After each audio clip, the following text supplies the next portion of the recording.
ஸ்ரீமதே ராமானுஜாய நமக. ஆழ்வார் எம்பெருமானார் ஜீயர் திருவடிகளே சரணம். ஆச்சாரியன் திருவடிகளே சரணம். ஆழ்வார்களும் ஆச்சாரியர்களும் எம்பெருமானுடைய குணபூர்த்தியை காட்டிலும் அவனுடைய வடிவழகுக்கே தோத்து போனார்கள். எம்பெருமான் தன்னுடைய அழக காட்டியே எங்களை தனக்கு என்று அடிமை கொண்டான், அவனுக்கே நாங்கள் அடிமையானோம் என்று ஆழ்வார்கள் தங்கள் பாசுரங்களிலேயும் ஆச்சாரியர்கள் அவர்களுடைய ஸ்ரீ சுக்தியிலேயும் நாம் பல இடங்களிலே பார்க்கலாம். அப்படி எம்பெருமானுடைய அழகுக்கு ஒத்ததாய் பிராட்டிமார்களினுடைய அழகும் உண்டு. அதிலே ஆண்டாள் நாச்சியாரினுடைய அழகு எப்படி இருக்கின்றது?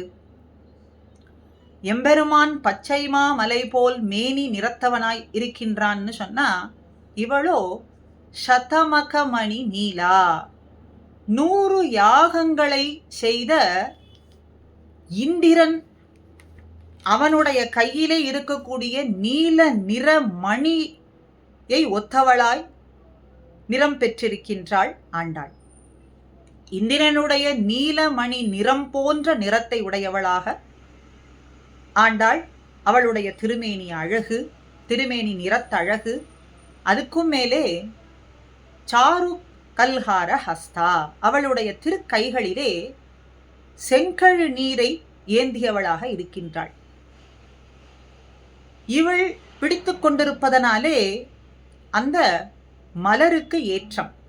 ஆக சாரு கல்ஹார ஹஸ்தா, அவளுடைய திருக்கைகளினுடைய அழகு.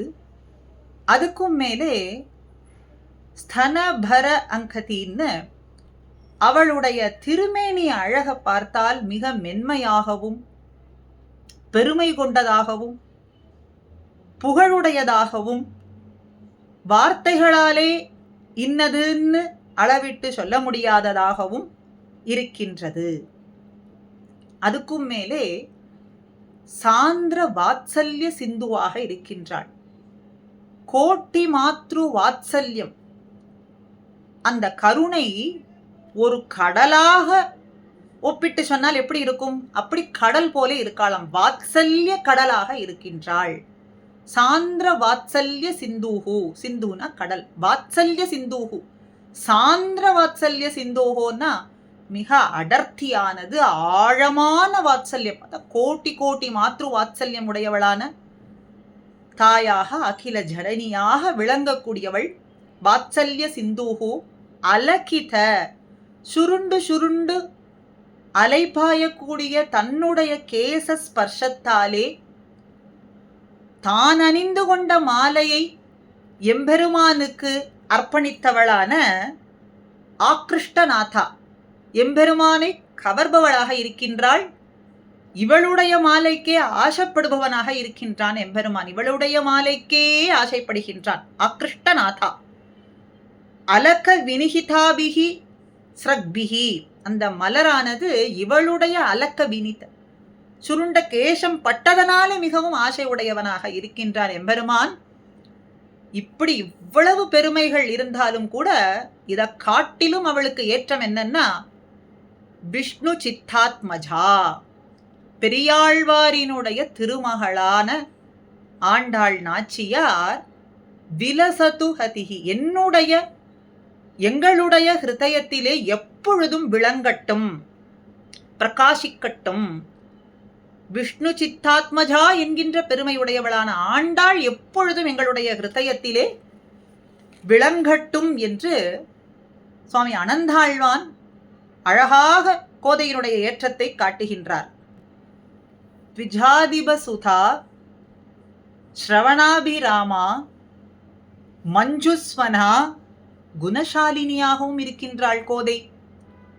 த்விஜாதிப சுதா த்விஜகுல திலகம் விஷ்ணு சித்தம் நமாமி என்று நாம் பெரியாழ்வாரை போற்றுகின்றோம். அப்படி த்விஜாதிப சுதா, பெரியாழ்வாரினுடைய மகளாய், ஸ்ரவணாபிராமா, இனிமையான திருவாக்கு உடையவளாகவும், மஞ்சுஸ்வனா, சுஸ்வரமா இருக்கு, பேசக்கூடிய பேச்சு அத்தனை பேரும் கவர்வதாக இருக்க வேண்டும், பொருளுடையதாக இருக்க வேண்டும், சுருக்கமாக இருக்க வேண்டும், அர்த்தத்தை உடையதாக இருக்க வேண்டும், ஆழ்ந்த அர்த்தங்களை தன்னிடத்தில் பொதிந்து வைத்து கொண்டதாகவும் இருக்க வேண்டும், இனிமையானதாகவும் இருக்க வேண்டும். அதனால மஞ்சுஸ்வனா, இனிய குரல் வளம் உடையவளாகவும் இருக்கின்றாள். குணசாலினி, குணப்பூர்த்தியை உடையவளாகவும் இருக்கின்றாளே கோதாதேவி. ஸ்ரீ விஷ்ணு சித்த தனையே அப்படின்னும் கோதா பிரபத்தியிலேயும் பல இடங்களிலே விஷ்ணு சித்தரினுடைய தனையை மகளாக தோன்றினவள் ஆண்டாள் என்று தன்னை தன்னுடைய ஆச்சாரியரும் பிதாவுமான பெரியாழ்வாரை இட்டே தான் சொல்ல வேண்டியது என்று பெரும் ஆசை கொண்டாள் கோதை பிராட்டி.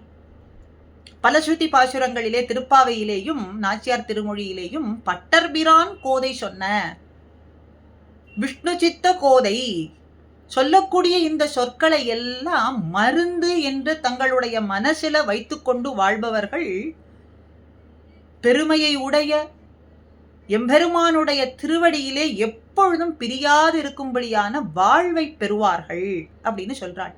தான் சொன்னதுன்னு சொல்லாமல் விஷ்ணு சித்தர் கோதை, பட்டர்பிரான் கோதை சொன்ன இந்த பாடல்களை, பாசுரங்களை எல்லாம் மருந்து போல, நோய்க்கு எப்படி ஒரு மருந்து ஹிதமா இருக்கும், நோயை குணப்படுத்துமோ அதுபோல இந்த சம்சார துக்கத்துக்கு மருந்தாக கோதை, விஷ்ணு சித்த கோதை சொன்ன சொற்களை மனசில வைத்துக்கொண்டு ஸ்ரவித்தும் கேட்டும் சொல்லியும் பிறருக்கு எடுத்து சொல்லியும் வாழ்பவர்கள், அவர்களுக்கு என்ன பேரு கிடைக்கும்?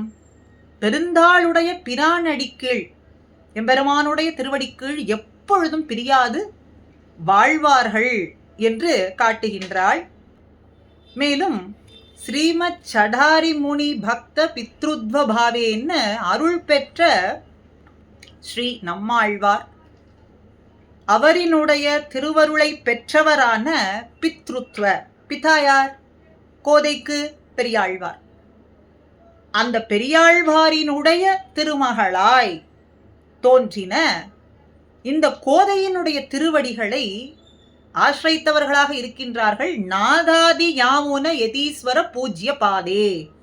அப்ப விஷ்ணு சித்தரினுடைய பித்ருத்வ, நம்மாழ்வாரின் திருவருளை பெற்ற பெரியாழ்வாரினுடைய அருளுக்கு பாத்திரமானவள் கோதையினுடைய திருவடிகளை நாதமுனி யாமுன யதீஸ்வர பூஜ்ய பாதே.